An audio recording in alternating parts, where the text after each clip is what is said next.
welcome to the Dojo Talk Podcast. Please remove them shoes before entry. Sam Master is here, and you still have not taken off your shoes.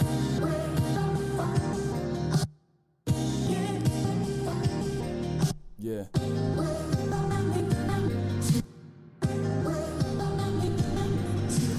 Living every day to define man's mission. Looking to the sky for divine transmission. Deaf man's vision makes the blind man listen. Eyes on the prize, this is blind ambition. Thank you. What's going on, world? My name is Serial Sensei, host of the Dojo Talk Podcast. This is episode number 159. As always, you can give this podcast a listen on SoundCloud, YouTube, Google Play, Spotify, iHeartRadio, Apple Podcasts. Send questions to dojotalkpodcast@yahoo.com. Hit us up on social media at the Dojo Talk Podcast Facebook as well as Instagram page. Follow me on Twitter at Serial Sensei, and you can follow my co-host on Twitter at GC Seuss.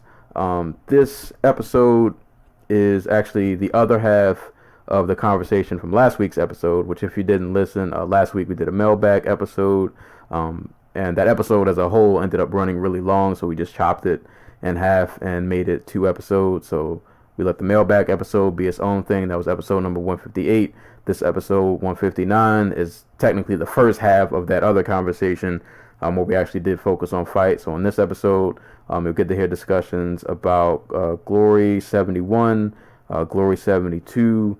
We talked a little bit about Ben Askren's retirement and kind of like what his legacy is. And of course, we covered the Deontay Wilder and Luis Ortiz rematch, as well as a few other fights. We talked about one championship, and a few other random ramblings. Y'all know how we do on this podcast. But yeah, so this episode is pretty fight centric. So you get to hear breakdowns of that. Oh, we also talked about Bellator London, the Michael Venom Page fight. That was also a thing. But yeah, so this episode is a bit more fight centric. If you want to hear the other half of the conversation where we had the mailbag episode, like I said, go back to the previous week, episode 158. You can listen to that. It was a great episode, great conversation, a lot of great questions. Once again, shout out to you guys for sending those in. But this episode, just wanted to talk about some fights, keep the content rolling. I know the UFC has been on a drought. They're not back until like December 7th, but I still want to put out content every week. Just because there's no UFC don't mean there ain't no fights going on. There's somebody getting punched or kicked in the face. No matter what day of the week it is, what weekend, somebody somewhere is getting beat up. And as we say on this podcast, I know the tagline, anytime somebody's getting punched and or kicked in the face, we're going to be there to talk about it. And somebody's getting punched and kicked in the face, so we talked about it. So I hope you guys enjoy the episode. We will be back in full force once that Usman and Covington card drops, and the content just keep on rolling, man, because that's what we do over here. So I hope you guys enjoy the episode. I'm Serial Sensei. And until next time, we'll catch you guys later. And speaking of the Anti-Cool, of course, I'm joined by my co-host, the Anti-Cool. What's going on, man? Yeah, not much. It's been a pretty chill weekend. It's really weird because I didn't sit through 7 hours of combat sports last night. I got in and got out.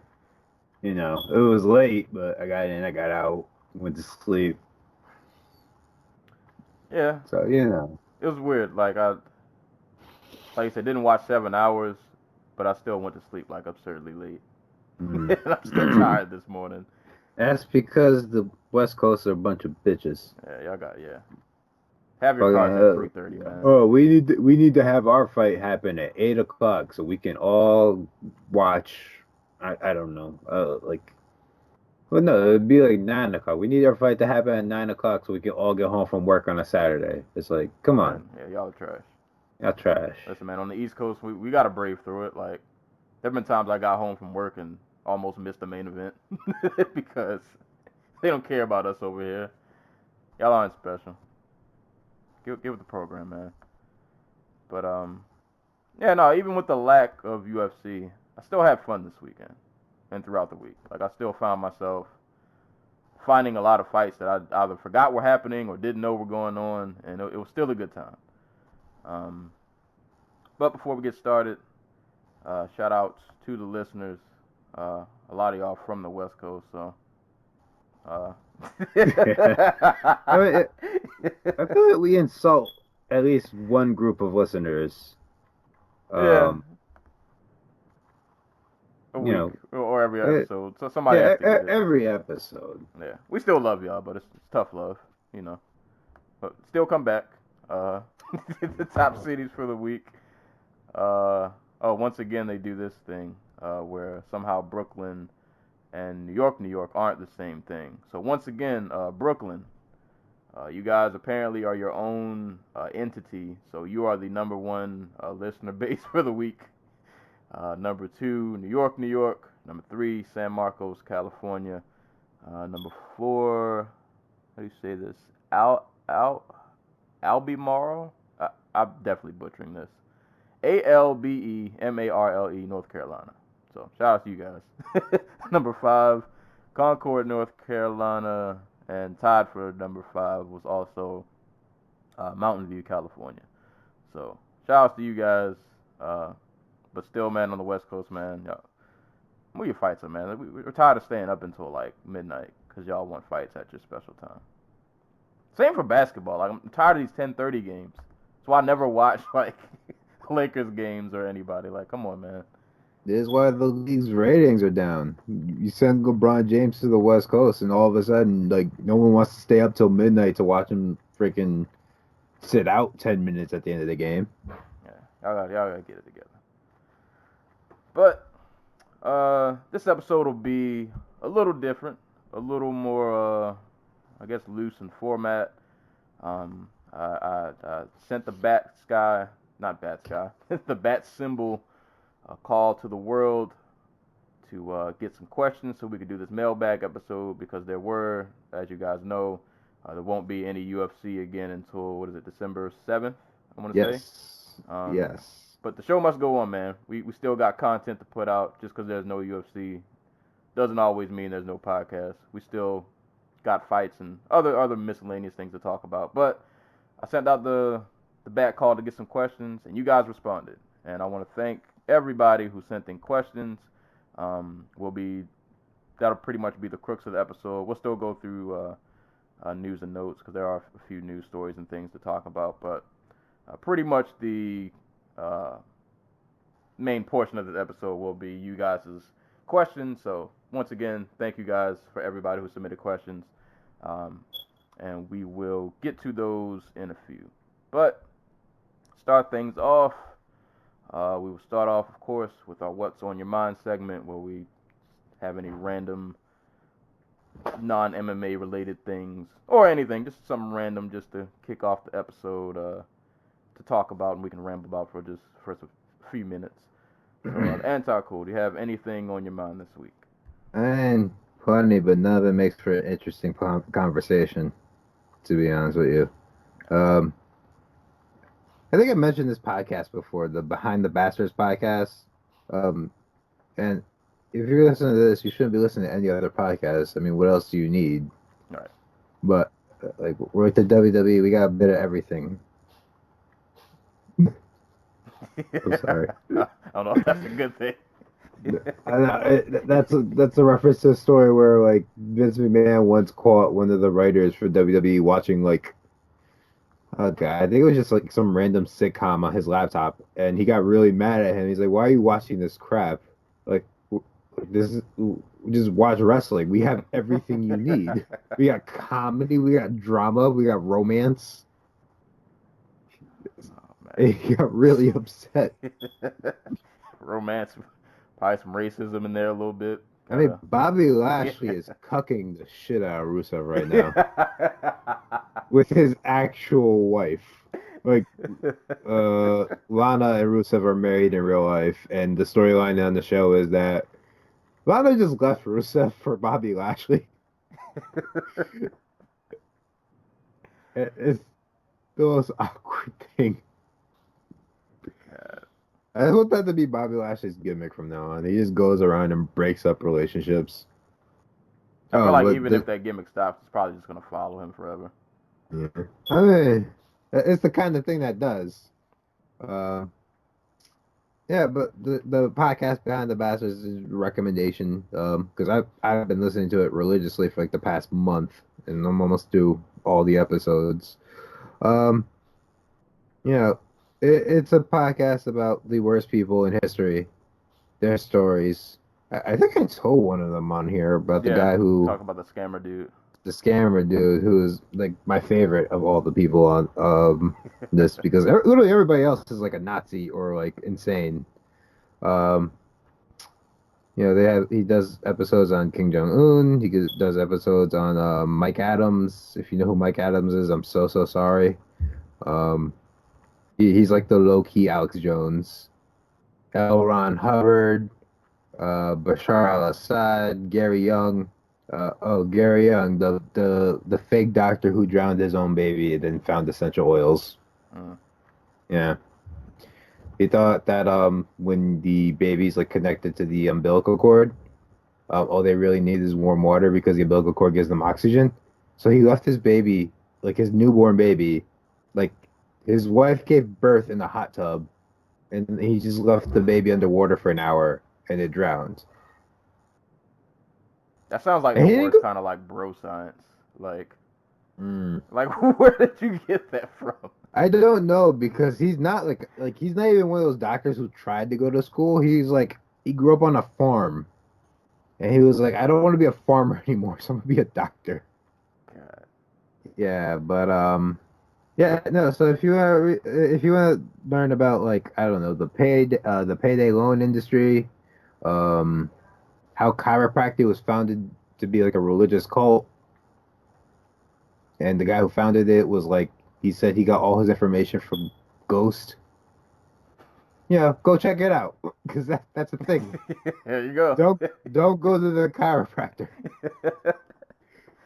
God, you thought they were cracking your back in place, and here comes some spirits. That's wild. There was one where about this woman named Georgia Tan who started the modern model for adoption, like adopting like kids with no parents. Hmm. But she was literally just stealing children from poor families and getting away with it because she was friends with like the biggest judge in Memphis. Like I don't mean like like taking like she was literally just going to people's houses and taking children out of their homes. Jeez. He once lured a kid away from like his family with like ice cream. S- like snatched them, put them in the back of the limo, and then drove off. There's some. Yeah, and you want to know who was one of the kids she kidnapped? Because a lot of them went on to go like become famous. Oh Lord. Who we got? Who we got? Ric Flair. Wow. Yeah. I'm somehow trying to connect that to like his persona, and if there's like something. Like he definitely knows, but like I want to know, like, dude, Ric Flair. I feel so bad for Ric Flair because I mean, like between that and his son, it kind of seems like his relationship with his daughter isn't the best. It's just kind of, Hate to see it. yeah. Trash people out there. Yeah, she stole like 5,000 kids, and then she was selling them. That's the thing, to like rich families, but it was literally just anybody who would pay her money. So Lord, hope y'all can't hear that rain. It is Mother Nature's unleashing outside over here. Jeez. Mother Nature is crying for Ric Flair. Yeah, there you go. All right. We got you, Ric Flair. We got you. What's on your mind, Sensei? Hopefully it's less depressing than what's on mine. I don't have anything too much. I saw a list the other day about some. I guess the Grammys are coming up. Not that I care about the Grammys. I don't really watch any award shows, to be honest. But like the Grammys always kind of made me think like, oh, what did come out this year? What have I really like enjoyed listening to? And I felt like I've actually come across a lot of good stuff this year. I've become fans of some new artists, old artists. I don't say old, but people that I've always been a fan of continue to like put out great work. I don't know if you saw Rapsody's Funk Flex freestyle that she put out probably like a day or two ago. I did not, but I saw it that it exists and I wanted to see it. Yeah, like Rapsody might be like the best rapper on the planet right now. Like, bro, she is a monster, man. She is a monster. So yeah, I don't know. I thought that was dope. I've just been kind of just in my music mode. Like I've heard a lot of people say they thought it was like maybe not a bad year, but a slow year. And maybe compared to last year it was because in 2018 like 80,000 albums came out.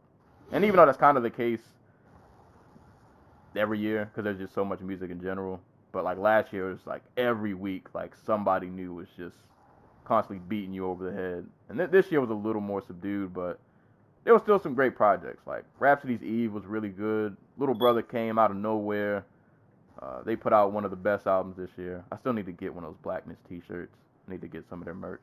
They have some really cool merch. I've been on this like infatuation with like drug rap stage.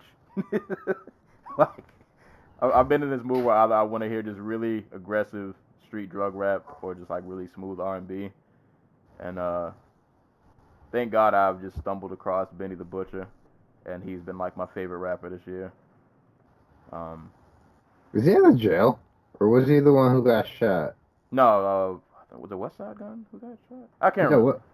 West Benny- Side Gun is West Side Gun is the one who kept going because Benny the Butcher and the other one whose name escapes me, who like Conway. Benny the Butcher and the other dude were supposed to be like the lead acts, but one got shot and the other one got locked up. Yeah, because West Side didn't actually want to rap. Yeah, he didn't want. Yeah, he just wanted to be like the dude behind the label. Yeah. But Benny's out. All right. Yeah, Benny's out. Benny's really good, man. Between Benny, I'm not a huge West Side Gun fan. I've kind of warmed up to him a little bit, but Benny the Butcher is an animal, and I really like Conway too. And there's this other guy. He's not with Griselda, but I think he's from Buffalo. His name is 38 Special. If you really just want that kind of rap, they really, really, really fill that void.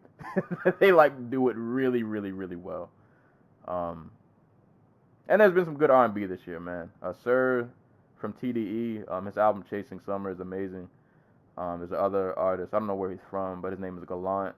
He has an album called Sweet Insomnia. Really, really, really good R&B album. I don't know. There's been a lot of good music this year, man. I've had a lot of fun with hip hop this year. No, that's just been on my mind. I've just been in this really music mode. Not anything too crazy. But yeah, that's pretty much what's been on my mind. Drug rap and R&B. There you go. that's what's been on my mind. So, today's episode will kind of sort of be in normal format. We'll run through news and notes. I have some fight announcements. Due to some of the questions we got, I'm not going to give opinions on some of these fights because some of them are mentioned in the questions we got. And then I have one kind of news story, and then we'll jump into you guys' questions. So, fight announcements. I'll breeze through these real quick. Actually, are a pretty decent amount of them.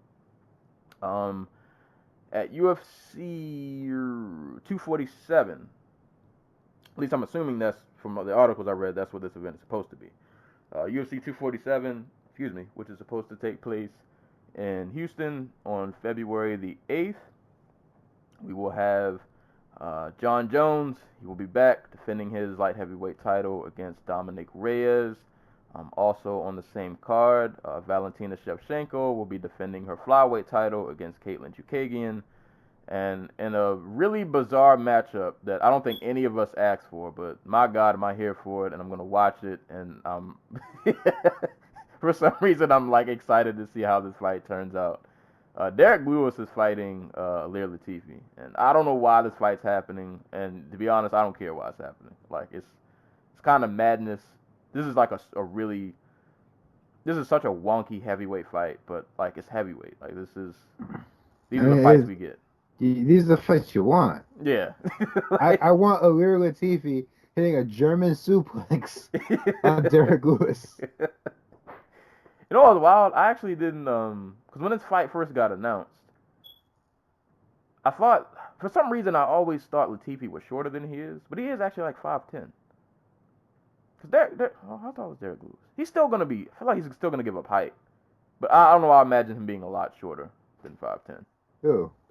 Latifi. I thought he was like... So, because he's compact. Right. I thought he was like my height. Like, I thought he was like 5'8", but he was just like... He's like, no, the muscles make me look short. Right. But... Yeah, Derek was 6'3", 6'4", or something like that. Mm. Which is weird because he always looks short, but it's also because he's round. He's round and like his I feel like his posture, like he doesn't, I don't know, it's weird. But nah, this fight is a really wacky fight that I was not expecting. But when I saw the headline, I was like, you know what, man, this is heavyweight.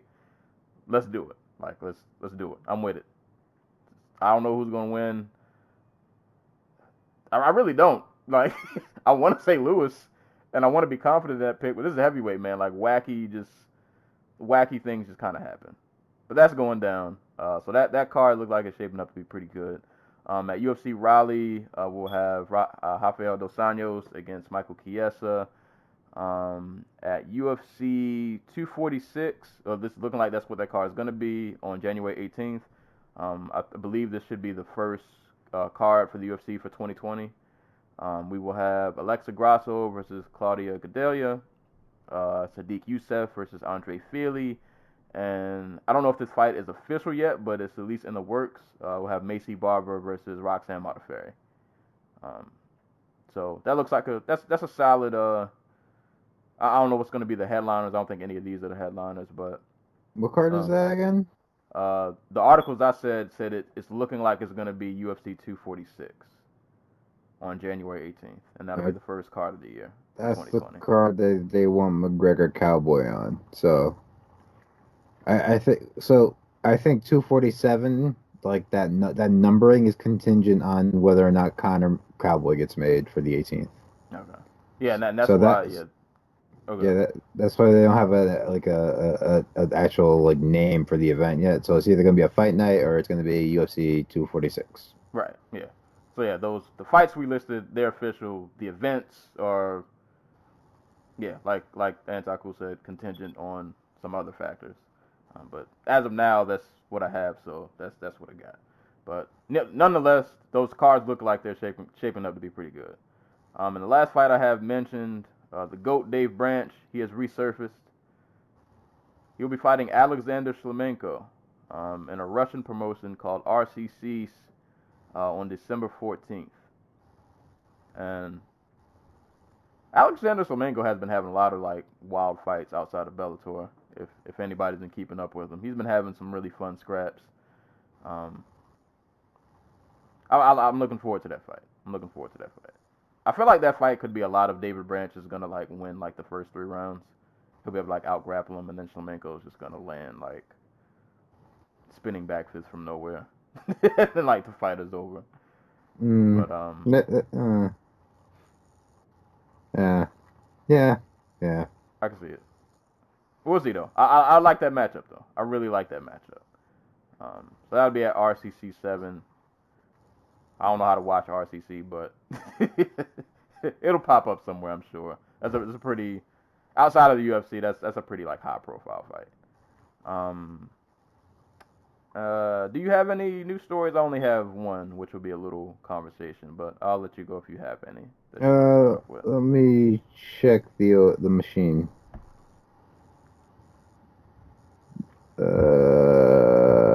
No. Got nothing. Nothing interesting. Because I feel like I did. Wait. Oh, no, you go with yours. Nate. I don't know if it's interesting, but Nate, Marquard, he wants to fight again in Bellator. Yeah. Like I said, I don't know if that's interesting or just offsetting, off-putting, but... Nate, I think we're good, man. Do we want to talk about rumors, or should I just... Rumors are cool. Do some rumors. So rumor is, by the time you guys hear this, we're supposed to be getting some type of announcement on Floyd Mayweather UFC fight. Not in the UFC, I mean Zuffa Boxing, as in he's working with Dana White. And apparently the lead candidate is Khabib Nurmagomedov. And I am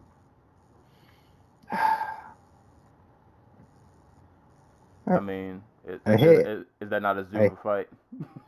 I hate everything. But I Yeah. hate this more than everything. Is this is oh man, is Dana gonna use like Zuffa boxing to make like all of these random call out fights come into fruition? Like, Only the ones that make him $60 million with no effort. so we'll get Stipe and Fury. We'll get. Didn't Ngannou want to fight somebody? He wanted to fight Fury, I Yeah, believe. Ngannou and Fury, Masvidal and Canelo. Like, This is so stupid. Like, oh my God. You know what the messed up thing is? Like,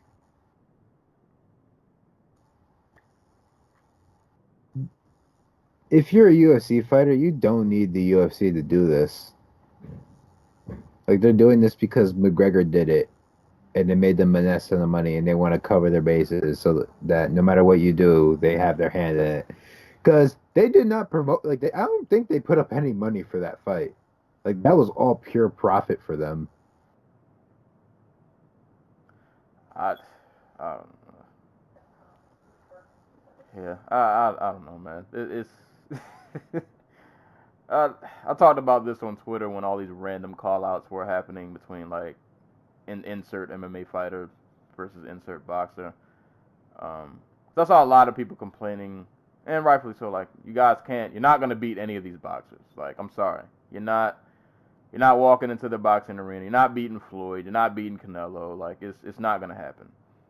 But like, They're gonna make if a lot of money doing it. yeah, like, and that's the point. Like, that's that was my response to this. It was never about. Uh, maybe some of these guys are crazy and think they have a chance. Maybe they do. But at the end of the day, it's a bag chase. Like, that's all it is. If I've been fighting in MMA or in the UFC for X amount of years, and I've been putting in all this work, and I feel like that I haven't really gotten my just due monetarily, and I look at what Connor did, if I can even get like a fraction of what that did, I'm set. But here's the thing: Connor's a superstar beyond the sport of MMA, in that everybody knows who he is. Nobody cares anymore if Deontay Wilder fights Stipe Miocic than if Deontay Wilder fights Luis Ortiz. You know what I mean? Yeah. Like, that's not gonna move more paper. Like, that's like none of these other guys, besides maybe Jorge Masvidal, has that, like, not aura about them, but like that cult of personality Right. where he's able to manipulate people into believing that he can do the impossible. You feel me? So Yeah. like Connor somehow, some way tricked like millions of people into believing he had a shot to win that fight. I don't see anybody who could like go this route realistically and like do the same thing. Like, do you honestly believe that people would tune in to see Ngannou versus like Fury with the expectation that Ngannou would win? I don't. We've seen Ngannou outboxed in MMA. I'll, I, to be honest, I feel like people would tune in because people love. There's something about like a spectacle or a freak show that just like people. It draws people in. Like, it just. If you can promote it the right way, if you can get the right clips out there, you can fool enough people into. I think, and I think for the any of the UFC or just MMA guys in general, even if you, of course, yeah, you're not gonna do what Conor did because, like you said, Conor was just kind of, he was just such a large, just polarizing figure. it's still probably going to be a higher payday than what they're getting in the UFC. I mean, in the UFC, you're probably, I would say Ngannou's. Ngannou and Masvidal, I would hope. I haven't looked up any of their paydays, so I could be wrong. They might be clearing 6 figures. I would think. I would hope they are. You put them on a boxing pay-per-view, I guarantee they're getting a mil at least. You're getting a mil. You're going to make a couple mil. Because that bag is just different. So even if it's, even if they don't do what McGregor did, it's still probably going to be a bigger payday than what the UFC can give them. And, I mean, I don't know if we talk about fighter pay a bunch on here. And if that's the route dudes are going because they want to get paid, then I guess this is, I don't like it. It looks kind of nasty. And I don't like it because I don't think any of these fights are, like, actually going to be good. But dudes are trying to get paid. The only boxing fight I want to see is Amanda Nunes versus Cecilia Braekhus. And that's only because Amanda Nunes actually beat a world champion boxer. I mean, did she not? Yeah, she did. Yeah. She did. Exactly. And she do got hands. She does have hands. But I don't know, man. It's combat sports. This is the wackiness we get. We thought we were done with this after James Toney and actually no, not even that because it predates that. But I guess I would have thought that would have been the last of it, like after Toney and then. No, it's always about the personality, man. But, dude, like if people, like if there is enough people behind you that you are a star, that you are like a bona fide star, and people want to be you, and people want to be near you and stuff like that, like they will push you. They will talk you up a lot. Well, good luck to any of y'all trying to go into the boxing arena. Shouts to KSI and Logan Paul, especially Logan Paul, future heavyweight champion of the world. That should be who y'all have to fight as the warm up. Like you can't go straight to the title fight. You got to go through KSI, Logan Paul. You got to earn your stripes. Oh man. Well, I'll say real quick before I move on to my story of all of those like MMA versus boxer call outs, which MMA fighter has the best chance to win? Probably one of the heavyweights just because they hit the hardest, man. Like all respect the world to Jorge Masvidal. He got outboxed by freaking Stephen Thompson. I'm supposed to believe he's gonna outbox Canelo, who might be the best pure boxer in the world right now. Like Henry Cejudo is really gonna go out there and just walk down Vasily Lomachenko and like knock him out or something. So, yeah. So like I don't know, Francis Ngannou knocking out Deontay Wilder or Anthony Joshua or something like that is probably the most realistic because those are two deeply flawed heavyweights. But even then, I'd still pick them to win by like a huge margin. I don't know. Yeah, Ngannou probably would have the best chance when you hit that freakishly hard. Yeah, that's just like a puncher, not even puncher's chance thing, but you know what I mean. When we'll get to it, kind of like the Wilder Ortiz fight. It only takes one good angle, one right shot that just lands ever so clean, and you might be able to put him out. But yeah, I don't want to see any of these fights, but. If that's what Zuffa Boxing is going to do, I can't say I'm surprised as Dana. It's whatever. You gotta find new avenues to milk money. Yeah, you know what I mean? Yeah. It is what it is. So my story, which this was eventually going to be a topic on here, but it came a little earlier than I thought it would. But I figured now would be a good time to talk about it. So I can't remember what day this happened, but. Mr. Ben Askren announced his retirement from MMA. I didn't watch any. Probably should have did this because we do a podcast and we talk about it. But I didn't watch any like the interviews or things he said about it. Just a couple of headlines. One of the headlines I saw was, he knew he wasn't good enough. Or at least that's what he said. So it didn't seem like he was making any excuses. Like, he just wasn't good enough. He got to the UFC. He fought some of the highest quality of competition. And he had one fight that he won, but a lot of people will put an asterisk by it. And then, obviously, he had the fight with Masvidal, which knee hurt around the world. And then he had the, I was about to say Lima. He had the, oh, God, I'm blanking. Old guy. Damn, Maya. Maya. He had the Maya fight. That didn't go his way. And immediately when I saw that headline, I was trying to figure out in my mind, like, how is Ben Askren going to be remembered? Because I guess for context of the conversation, like, I've never really been an Askren fan, but I can't really discredit. I also, on the same token of me not being a fan, I also don't like discrediting what someone did, either just because they lost or because what they did wasn't like inside of the UFC, so it automatically means like, oh, they weren't good, they weren't great, like. And it's kind of I don't want to segue to another conversation, but the top, if you're a top guy in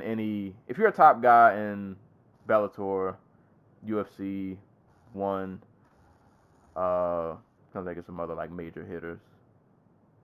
I don't know, like, you're still, I would say, like in an elite class. Like, there are still very few people on the planet who make it that far. And so I don't want to discredit what he did outside of the UFC just because it wasn't, just because he was elsewhere. But yeah, I was just thinking, like, how is he going to be remembered? Because he had a great run in Bellator. He went undefeated. He beat guys like he dominated Douglas Lima, who some people are arguing it might be the best welterweight on the planet right now. He dominated him. He dominated Koreshkov. But he's also had a couple of close fights, I guess, with people who they thought he should have beat, like the Jay Haran fight. Some of his one championship fights weren't the greatest, but like he had a run. He had a really good run, and then he came to the UFC towards the tail end of his career. And I think we've said that on this podcast numerous times that, like, there was that point, I can't remember when, a couple of years ago, when we thought he was going to come to the UFC, but like him and Dana had beef, and then he ended up in one. And I felt like that would have been the time for him to come over. Because, like, him coming over at 35, I think we said that when he got signed, is like, at 35, like, how long is he even really going to be around here? And I guess we got our answer. But, I don't know. Yeah, how do you think he's, like, going to be remembered? Like, is he going to be like, oh, that guy he wasn't good enough, and he actually he was washed, he was trash, he wasn't as good as people said he was? Like, do you think history will look back on him kind? I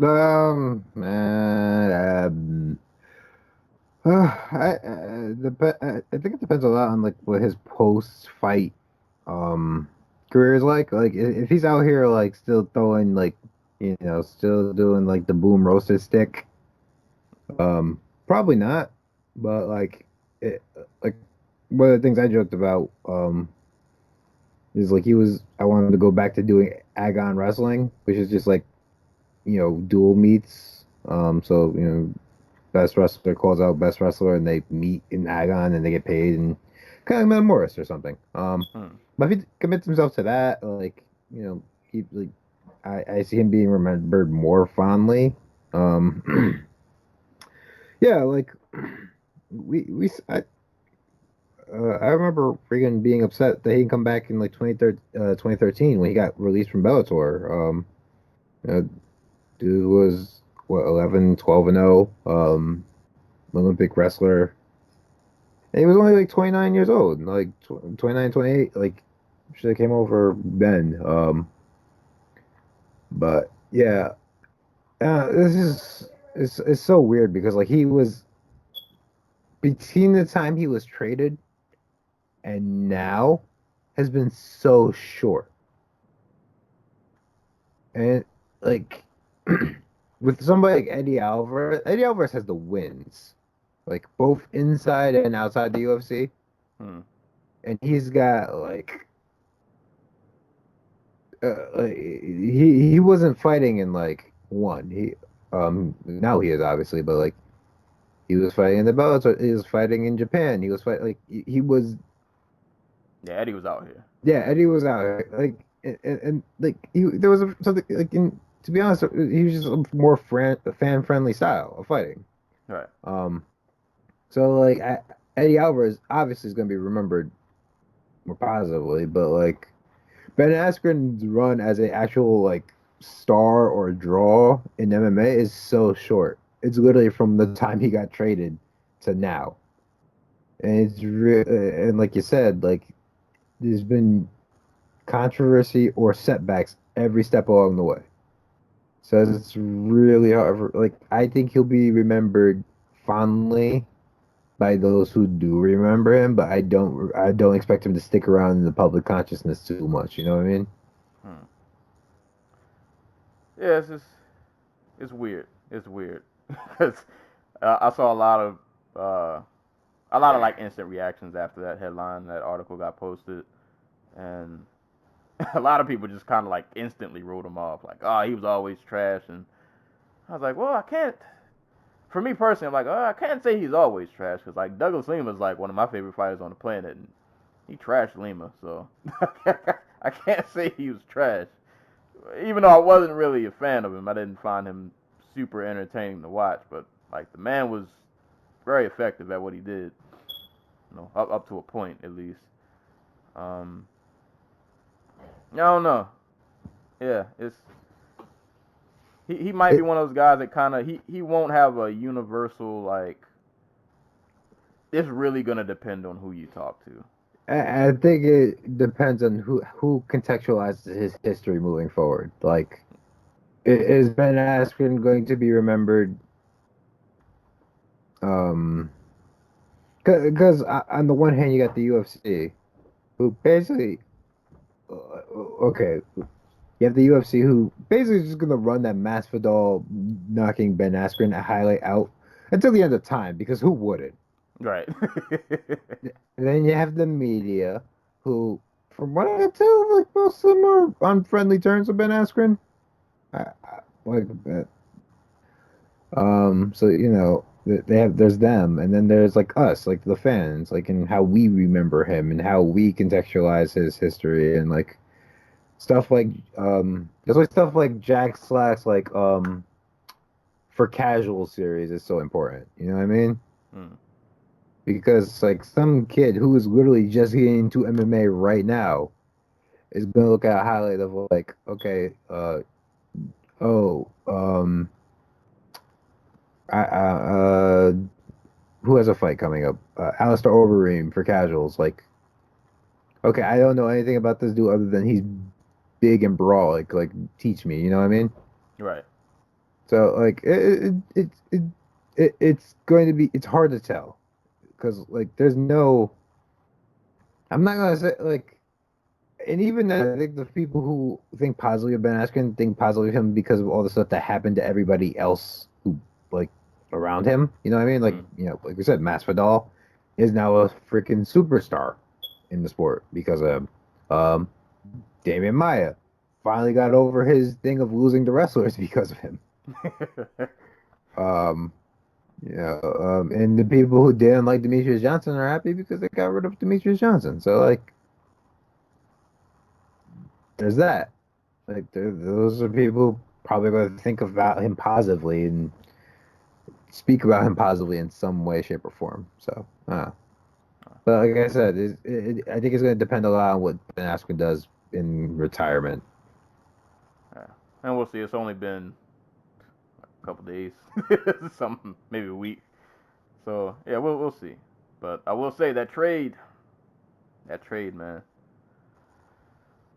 It's gonna be a lot of articles about that in the future, because Mighty Mouse doesn't look like he's stopping anytime soon. That trade's gonna get revisited at least like once every year. I mean, dude, like it worked out for the UFC. They got a star out of it. It wasn't Ben Askren, but they got a star out of it. Yeah, that is true if you look at it like that. Yeah, because Masvidal is yeah. So in a way, yeah, I guess for the UFC you could kind of spin it to a positive. The guy you traded for, it didn't work out for him, but his downfall was another man's like shot to stardom, pretty much. But yeah, we'll see. But just wanted to kind of just throw that conversation out there. I don't know. I don't know.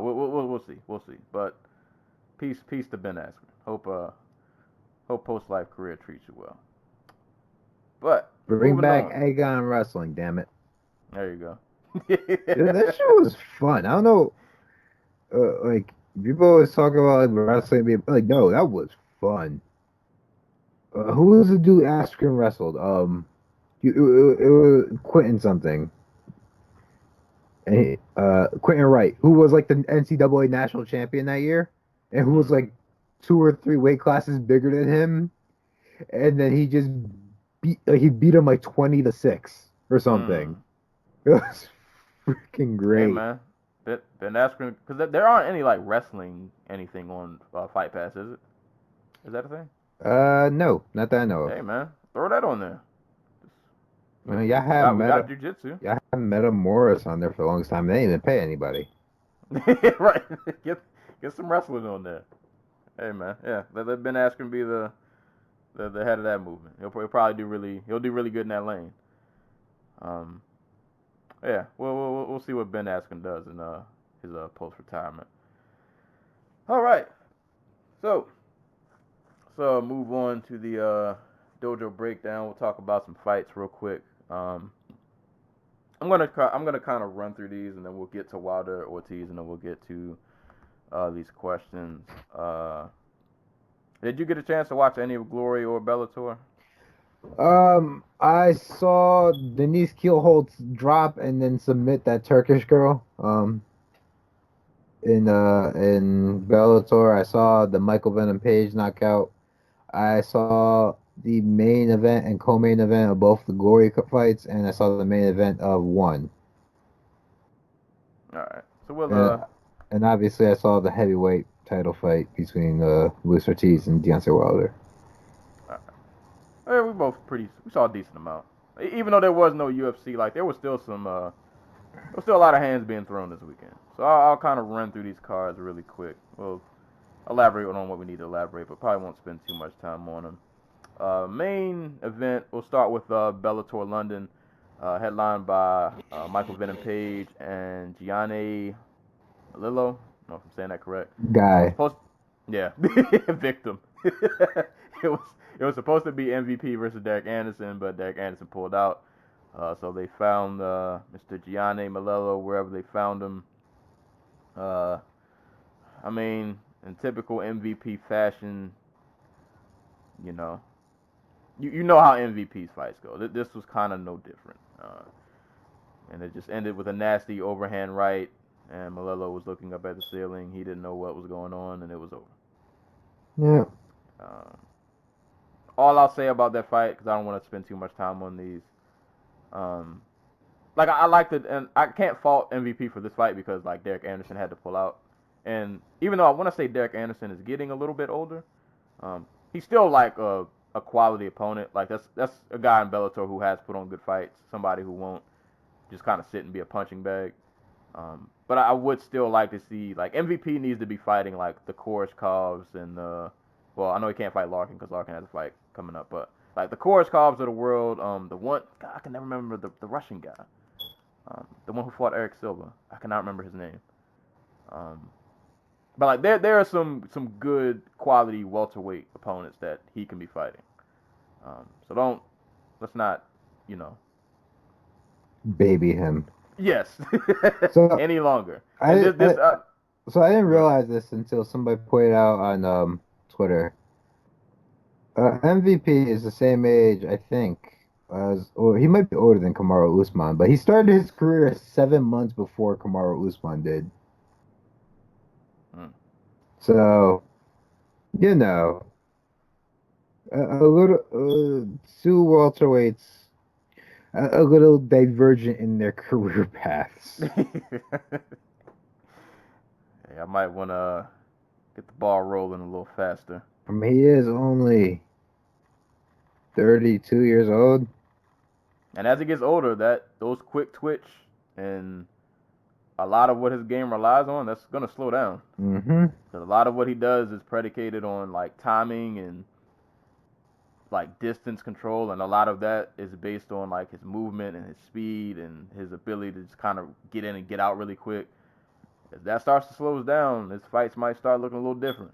But, Yeah. we'll see though. But he got the win. He added another notch to his highlight reel. So.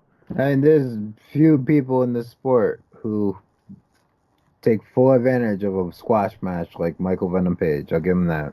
Yeah, I will say that. He comes to put on a show, and he does that regardless of who he's fighting. So he got that win. Also on the card, co-main event, Fabian Edwards got a win, a split decision win over Mike Shipman.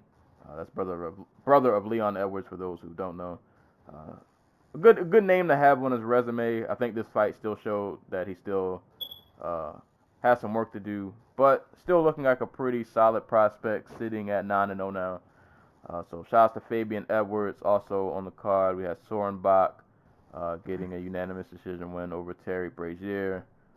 And Terry Brazier cussed him out in the middle of the match while he was being wrestled and laid and prayed. But yeah, that was the thing that happened. And as you mentioned, Denise Kielholtz got the Americana over Sabri Senghul. I didn't see this fight. I saw the highlight of the KO, but apparently Sabri was not happy.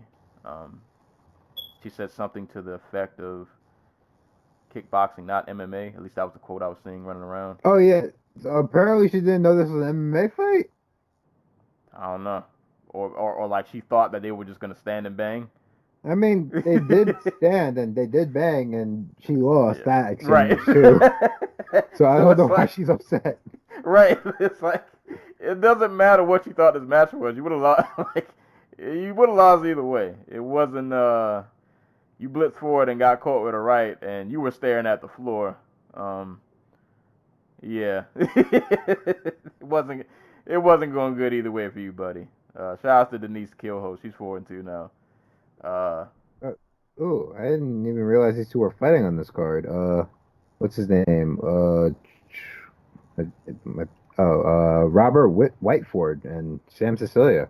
Yeah, apparently, I didn't see the fight, but apparently this Whiteford had a really crazy comeback, and he ended up knocking Cecilia out. Damn, he did the Sam Cecilia on Sam Cecilia. Yeah. Apparently, yeah, I gotta go back and watch that one. They said he pulled a crazy comeback, and he yeah. Hey man, fight ain't over till it's over, bruh. But I'm not gonna go through the rest of these fights because you know, you can go look it up. Bellator London. It was alright. Whatever. Moving on. Yeah. Moving on to, we'll go to One Championship, Edge of Greatness.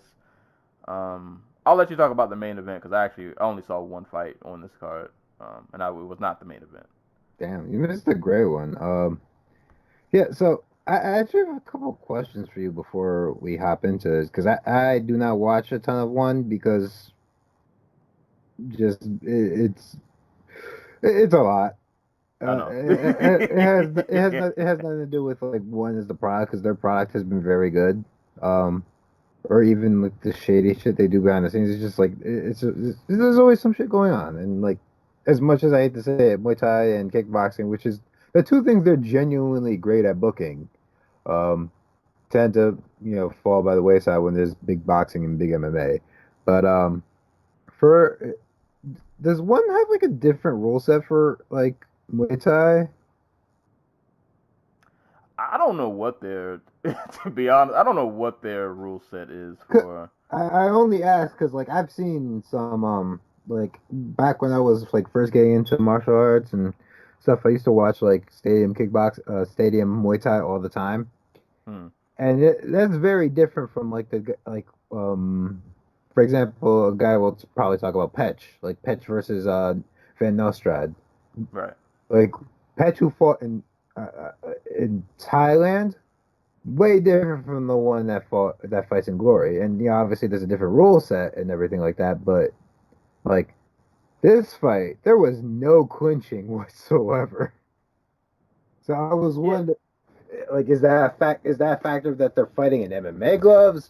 Is that a factor of them like, like is the rule set different where they're not allowed to be in the clinch as long and they were just like, Yeah, fuck because it? they don't. I've noticed cause like in a lot of traditional Thai fights, like you see a lot more of like the dumping and Yeah, because in Thai fights, those are the things that score the most points, like right. elbows and And knees from the clinch, dumps, like those win you rounds better than clean punches.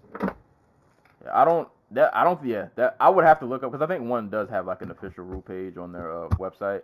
I have to see if they have the Muay Thai rules up because actually now that you think about that, in all of the one fights that I've watched, I don't remember a lot of like dumps like that.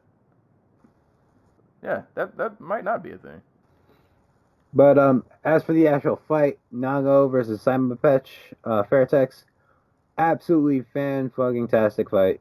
If you haven't seen it, go watch it. High pace, Nong-o came out ready to take Simon Pech's head off.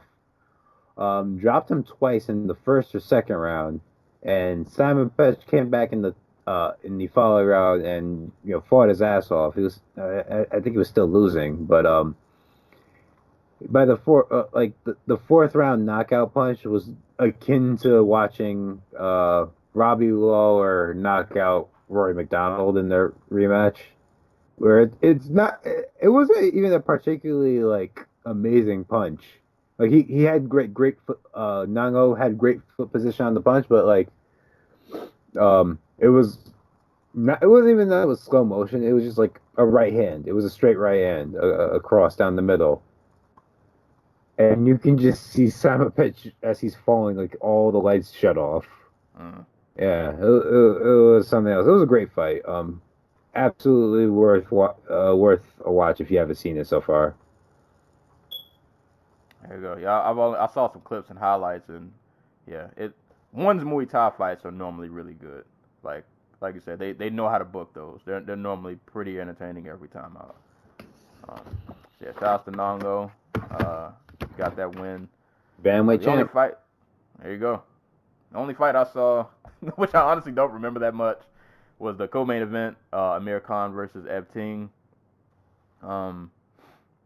This was one of those fights where you watch the fight and you assume one guy won, and then you go back and the decision happens. And it's like, oh, all right, that was interesting.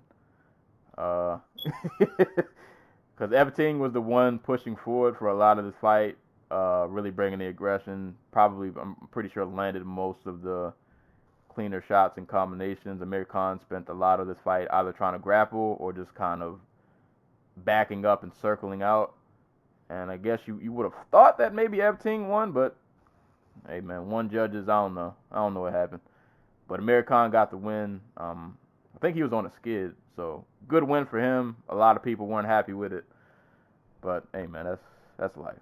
And the only other fight I'll mention on this card, because somebody out there wants to know about it, I'm pretty sure. Colby Northcutt, sister of Sage Northcutt, fought a woman named Putri Padme. Once again, I don't know what one does with their weight classes, but these two did not look like they belonged in the same ring. It's almost like certain people are given leeway to weight cut and some aren't. Yeah. Yeah, Kobe look. Was this supposed to be? What weight class was it supposed to be? I have no idea. Hold up. I don't know, because they had me out there looking like a straw weight. Kobe. So this was supposed to be a 135.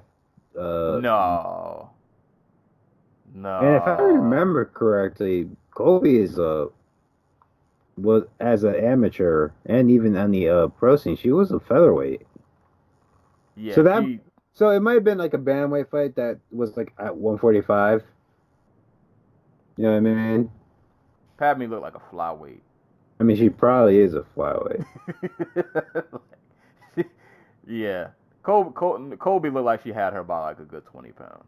But Hey man, you actually know what? I'm gonna say I'm not gonna comment because actually one of the questions that we got kind of sort of ties into that whole one in their weight classes and that whole thing.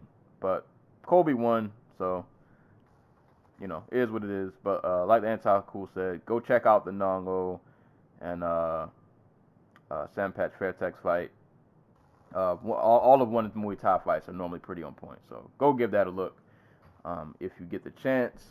Moving on, Glory 72 was last night, and man, like I haven't gotten the chance to watch like a Glory card in full in like a while. Normally I'll just catch one or two fights, but I got a chance to pretty much see most of this card. This card was heat, man. There were a lot of good fights on Glory 72. Or should we start with 71? Start with 71 first? Hey, yeah. Yeah, chronological order. All right, hold on. We'll put 72 on hold. God, because I don't have Glory. Glory 71. All I know, the main event was Tiffany Fanzost and Anita Maxson fighting for, I want to say, the third time. Awesome. It was a really good fight, man. I enjoyed it. I can't remember the woman Van Soos fought last, but I remember the performance and thinking like she looks like she's ready for another title shot. Like she looked reinvigorated. She looked like she's really been putting in some work, and it definitely showed in this fight. Like there wasn't a whole lot of just I'm just gonna stare around and you know, like Van Soos was really getting after it. Landed a lot of good combinations. She was really getting in Mexican's face. But I will say, I do think the refereeing in this fight was a little questionable.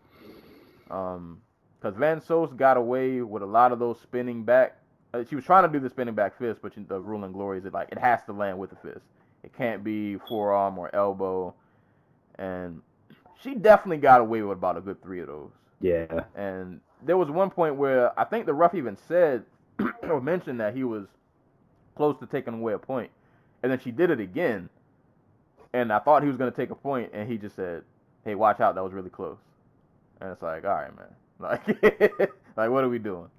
She should have gotten a point taken away. I thought she lost the fight. You did? Yeah. See, I only watched it once, so I'd have to go back and rewatch.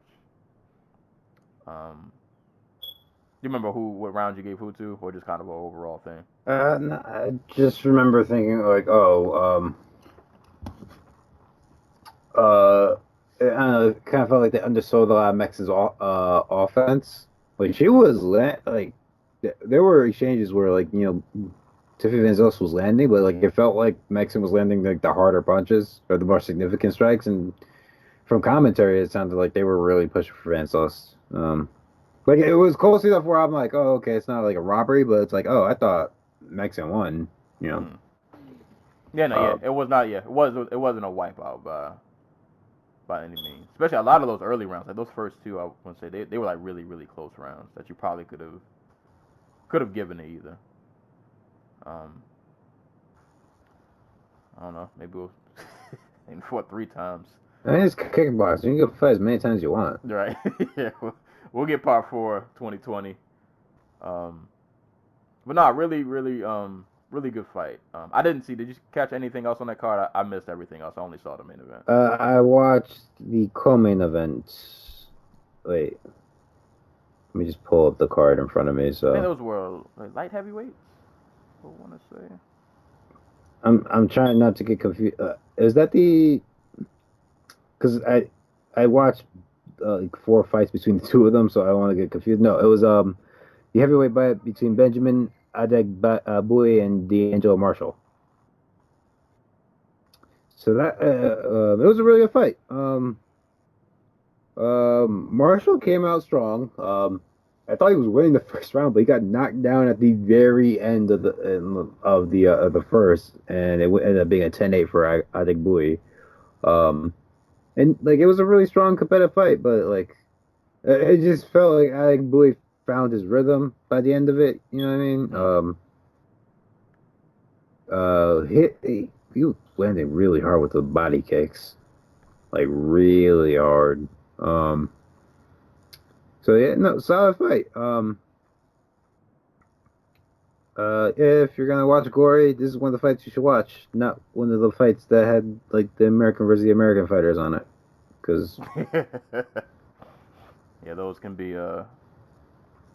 hard. Oh, you know what? I won't say that because 72 had that, and some of those turned out pretty decent. But I get your point though. Sometimes the Americans aren't the we ain't the go-to in this sport sometimes. Right. And then he called out Ben Sadiq afterwards. So Yeah, go for it, man. Well, there you go. That was Glory 71, all on Fight Pass. If you got Fight Pass, you can go check all these fights out that we're about to mention. So that was Glory 71. Glory 72. There was a lot of heat. I wish I could spend more time on it, but main event for the featherweight title, we had Mcmahon Kiat Mukau against Kevin Van Estran. Van Estran. oh my god, this was an ugly ass fight. And I get that was ugly on purpose on Van Estrad's part, but like, dude, you're crowding yourself. Yeah, I guess I'm in the minority because I saw a lot of people who hated this fight. I actually was pretty entertained because, like, yeah, it was ugly. It was very ugly. But I was like, listen, man, Patch is a monster. Patch landed some really nasty leg kicks in this fight, man. Like, I can't remember what round that was, but he leg kicked Kevin so hard that, like, he just fell to the other side of the ring. Like, like he did like a hobble dance and like fell and ended up getting back up. But yeah, I mean, I guess against a guy like Patch, like you don't want Patch at striking distance because he starts getting that left kick off, and it's gonna be a long night for you. So he just went in and Kevin just made it a really grimy, just kind of ugly, dirty fight, which I can't blame him. Like, you know, I guess he just didn't want Patch to get comfortable, which he didn't let him get comfortable. It wasn't, I guess, for some people the most eye-pleasing thing in the world, but. Well, I was upset because like he was upset that Patch was grabbing him, but he like Patch at least was like doing like cool shit with it where he would get like the over under, hit a knee, and then toss him through the ropes. Right.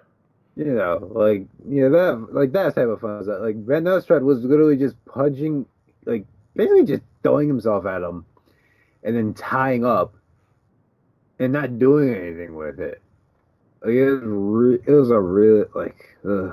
The strategy was good. I think the execution was kind of like no. Dude, don't get me wrong. Like if you're fighting a Muay Thai fighter, I don't want to like generalize because there are a lot of different styles of fight, but like the tried and true strategy against somebody who likes to lean, like, you know, sad distance kick is to just go hard, come up the middle, like with uppercuts and stuff, and try to, like, you know, get through the guard.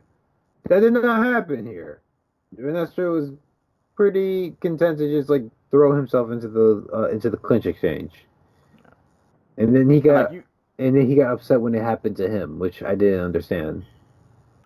And it's like you can be wild, but it has to be controlled somewhat. Just like you said, when you start to overcrowd, like at that point you're messing up your own offense. Like I think he might have had a bit more success if he was able to kind of like, I guess, have like a stutter rhythm, like get in crowd, get your shots off, get out. Crowd reset, crowd again. Like, I don't know. Like you said, he would crowd him, but he crowded him so much that he kind of limited what he could do at the same time. Because there weren't a lot of moments where I think Van Estran landed like a clean, crisp, like combination. He just made it this really sloppy, just kind of ugly kind of fight. Which he was actually able to keep the pace up. I was surprised that because he came out guns blazing in the first. I was like, bro, you got 4 more rounds. And kept the pace, but yeah, just it wasn't the prettiest thing in the world. But it didn't need to be. It just needed to be like more effective than what it was. Yeah. And then he didn't need to throw a fit about it.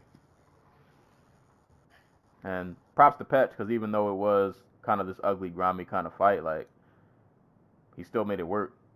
He still got off what he needed to get off. And like I said, when he was in the clinch, he was landing good knees, even though they don't score dumps, but he was he was definitely tossing Van Strand around a couple times. And I didn't know this was Glory rule. The fight ended in a majority draw, but in a majority draw in a championship fight, that means the champ retains his belt. So Patrick got the win. Retains his belt. Do you want to real quick, you care to talk about the Camozzi and Riot Waller fight? I do, only because in the first round that was some bullshit. Riot Waller had Chris Camozzi dead to rights, like out on his feet. The referee hops in to break it up, looks Camozzi in the eyes, and is like, "Keep fighting." It was like what happened the other week with Naya Inoue and Nonito Donaire, except the referee didn't actually count anything, so it wasn't a 10-8 round until the judges' scorecards because of that. Which is dick, because that would have won the fight outright. Yeah. Like, when he caught Camozzi looked like he had no clue what was going on. Like, that man was staring into space, just standing on his feet. And that's why when this fight went to the extra round, I was like, bro, if Camozzi wins this, nothing against Camozzi, but that's some nonsense. Mm-hmm. But luckily, Waller got the extra round. It wasn't. It was a cool fight. It was an entertaining fight, but it's one of those fights where it's just like, bro, if Camozzi wins this, like, you're gonna look back at that rough and be like, you kind of cost him that fight, because that should have been a knockdown. No. There were a couple of referee moments, I feel like, on this card that were kind of like questionable, but Waller ended up winning, so it is what it is. He got the split decision win going to extra rounds. I'll kind of skip around. Also on the card, you had JD Menezes versus, I'm going to butcher this name, Chamangi Sor Tahiran. I probably said that very wrong. But it ended with a body punch. So shout out to Menezes. She got the win via body punch. Bailey Sugden defeated John Morehouse via TKO. The Super Fight Series portion was really, really good, man. There were a lot of KOs. Shout outs real quick so I don't forget to a gentleman named John King. He got a 10-second KO over Tom Matlin. It's the fastest KO in Glory history. They came out. Matlin threw like a body kick. John countered with, I think, a right and then a left and then a right, and it was over. So that was that. So shout outs to John King. He got the quickest win in Glory history. But the fight I was most looking forward to, pretty much honestly on this card, was Sergey Adamchuk versus Abraham Vidalez. I've been really high on Vidalez, really young kid who has a lot of high upside. This is a huge step up in competition for him. It was a really good fight, man, between him and Adamchuk. Probably one of the more like aggressive performances I've seen from Adamchuk. He really was going after Vidalez in this fight, and Vidalez was able to hold his own, but you could also tell that, like, this is a huge step up in competition, and it might have been too much too quick. Adamchuk being a former champ, former featherweight champ for those who don't know. It was a really good fight, but you could tell Adamchuk was just kind of like one step ahead, and then he started getting off in that third round, and he ended up getting Vidalez out of there. So props to Adamchuk, because I think that was actually his first finish, I want to say, in Glory, first knockout. Gave Vidalez a really high-touted prospect, his first loss. But Vidalez is still a guy to keep an eye on, man. The kid's only like 20, early 20s. He's got a lot of high upside, but probably just one of those fights where, you lose to the vet, but you go back and you'll probably learn a whole lot from that fight. Any other fights you want to mention? There were a lot of good fights on the Super Fight Series. I don't know if you saw them, but a lot of people got sent to the afterlife. No, those are the only fights I saw from any of the Glory cards and the one card, so I'm good. Right. I'll give a last shout out to Charles Rodriguez versus Taylor Crawl. Rodriguez need him like 80 times to get the stoppage. I don't know why the ref didn't stop that fight earlier, but yeah, I'll just read these real quick. Charles Rodriguez, TKO over Taylor Crawl. Newcomer Nathan Ward, I think that was his Glory debut, got a win over Justin Greskowicz. And Joe Taylor got a KO win over Derek Lofter, caught him with a nasty two-piece. And as I mentioned, John King got the fastest KO in Glory history over Tom Matlin. And Kanat Tasibe defeated Ben Acosta via split decision. But shout out to the Americans on the Super Fight Series because, well, it was mostly Americans versus Americans, but most of those fights were actually pretty good. Pretty good fights. So that was Glory 71 and 72. If you got Fight Pass, give those a look. They were great. All right. Let's move on to some boxing. Yeah. Deontay Wilder versus Luis Ortiz 2. Emphasis on some. Because they only landed like 30 punch each in like 7 rounds of fighting. So. Yeah. Yeah, I'll let you head this one off. How'd you feel after watching this card or after watching that fight? Honestly, no different than what I felt like going into the fight. It's just like, okay, Luis Ortiz lost the first fight because he was like, the first fight is very much Kelvin Gastelum, Jacare Souza vibes, where like, okay, Luis Ortiz is obviously not a worse fighter than Deontay Wilder. In fact, he might actually be substantially better, but he's also older. Like, and it's really hard for him to keep the pace that he kept that first fight had, and it ended up being that when he actually did hurt Deontay Wilder, he was too tired to capitalize, and Wilder ended up knocking him the fuck out. So what does he do in the rematch? He tries to keep it a slow pace while still pressuring, still trying to, force Wilder to miss. And at a certain point in the fight, he stops pressuring and just ends up following. And then Wilder tags him with a right hand and sends him to, the back of the line. Like, the actual punch that ended up, the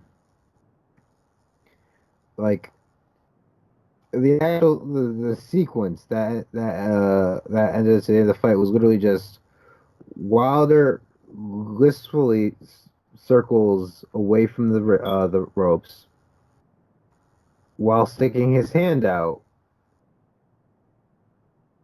and he follows up with a jab. Luis Ortiz goes to parry and ends up right in the path of Wilder's right hand and ends up getting knocked the fuck out. It's like,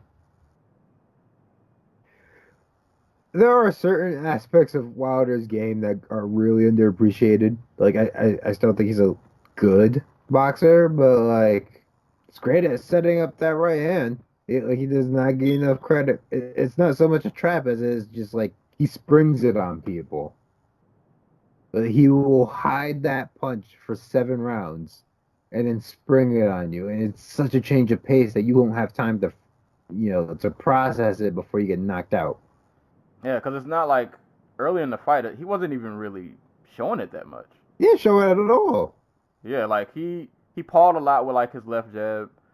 It wasn't like some of the earlier fights where I saw from him when he was just out here like, I'm just going for bombs like the entire time. Like, he was really just pawing with his left. He ate a lot of left hands, I'll say that.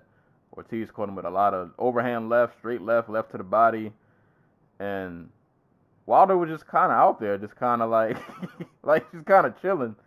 And you were just kind of waiting for him to like, almost in somewhat similar fashion to the Fury fight, where it's like, bro, you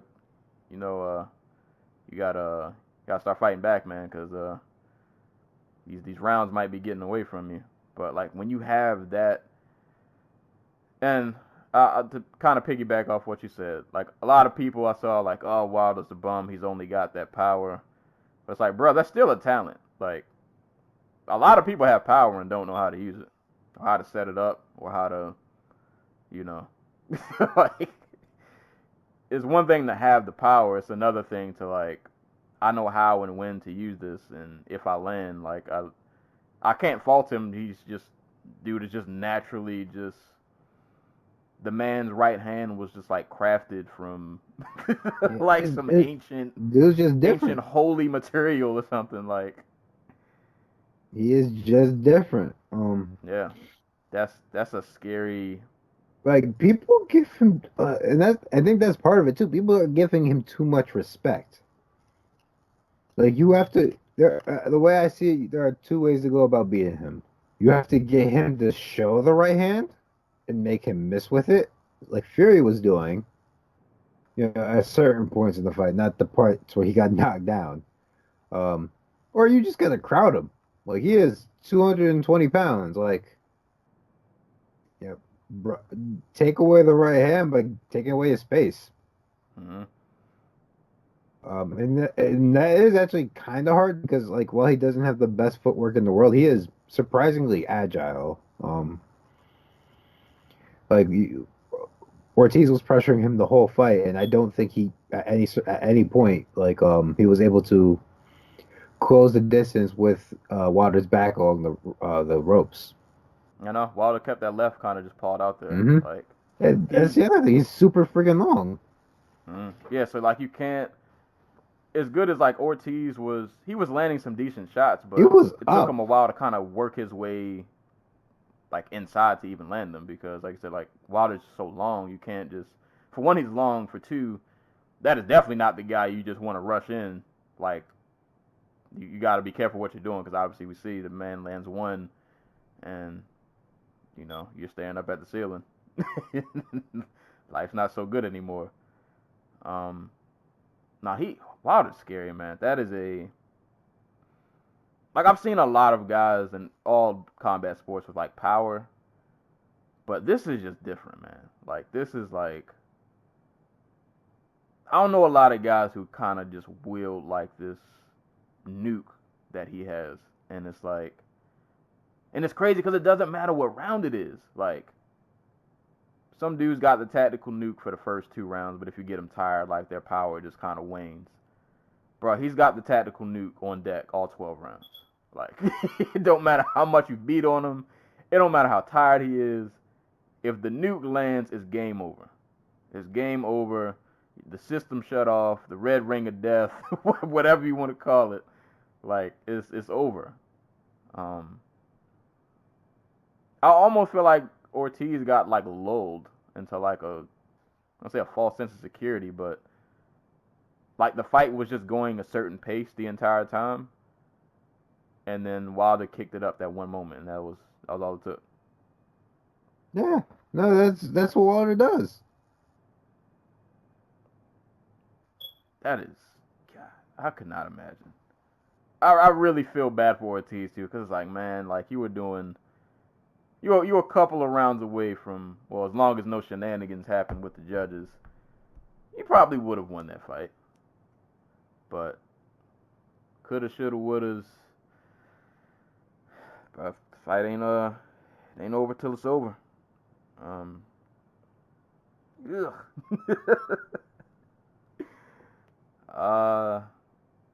So are we? Who do you want to see? Are we trying to see? Well, I guess he said the Wilder Fury rematches. That's going down. I guess. Yeah. I think it'd be interesting to see him against Andy Ruiz. Yeah, I like that fight. I mean, I want to see him against the winner, Joshua or Ruiz, either or. But I mean, yeah, obviously, any one of those 3, like Joshua, Fury, or Ruiz. But we saw, like, I've seen the Fury fight, and that we'll get it again. So beyond that, I would like to see him fight Ruiz because I think that's an interesting matchup. I like it because of how, well, I have a very small sample size, because that was my first time seeing Ruiz fight against Joshua. But I guess kind of the way he fights, I feel like it would make it a fun Wilder fight. Like, I think he could kind of do some of what Ortiz did, but it would be a little more,